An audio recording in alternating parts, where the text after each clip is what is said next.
వద్ద full traffic jam అయింది. Hyderabad to Vijayawada జాతీయ రహదారిపై భారీగా వాహనాలు నిలిచిపోయాయి. శని ఆదివారం సెలవు దినాలు, వివాహాది శుభకార్యాలు భారీగా ఉండడంతో హైవేపై వాహనాలు సందడి నెలకొంది. సో వీకెండ్స్ కాబట్టి దట్టు ఇప్పుడు పెళ్లిళ్ళ సీజన్ ఉంది కాబట్టి ఎక్కడికక్కడ విజయవాడ టు హైదరాబాద్ హైవేపై పూర్తిగా కూడా ట్రాఫిక్ జామ్ ఏర్పడినట్టు తెలుస్తుంది. పూర్తి అప్డేట్స్ మా తెలంగాణ బ్యూరో చీఫ్ కిరణ్ ద్వారా తెలుసుకుందాం. కిరణ్, పూర్తిగా జాతీయ రహదారిపై ట్రాఫిక్ నెలకొన్నట్టుగా తెలుస్తోంది, డీటెయిల్స్ ఏంటి?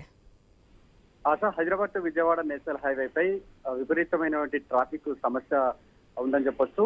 ముఖ్యంగా ఇటు వీకెండ్ కావడం, అదేవిధంగా ఈ రోజు పెళ్లిళ్ళ సీజన్ అయినటువంటి నేపథ్యంలో ఇటు వాహనాల రద్దీ పెరిగింది. మరోవైపు ఇటు హైదరాబాద్ విజయవాడ హైవేపై తోటుపల్లి కావచ్చు, ఇటు చిట్యాల ప్రాంతాల్లో ఫ్లైఓవర్ నిర్మాణ పనులు జరుగుతున్నటువంటి నేపథ్యంలో అక్కడ ఇరుకు రోడ్లు ఉన్నటువంటి నేపథ్యంలో వాహనాలు ఒక్కసారిగా ఫ్లోటింగ్ అవుతున్నటువంటి కారణంగా కూడా ఇటు ట్రాఫిక్ సమస్యలు తలెత్తుతున్నటువంటి పరిస్థితి అయితే ఉంది. ఈ ట్రాఫిక్ గత రాత్రి నుంచి ఇప్పటి వరకు కూడా ట్రాఫిక్ అయితే విపరీతంగా పెరిగినటువంటి పరిస్థితులు మనకు కనబడతా ఉన్నాయి.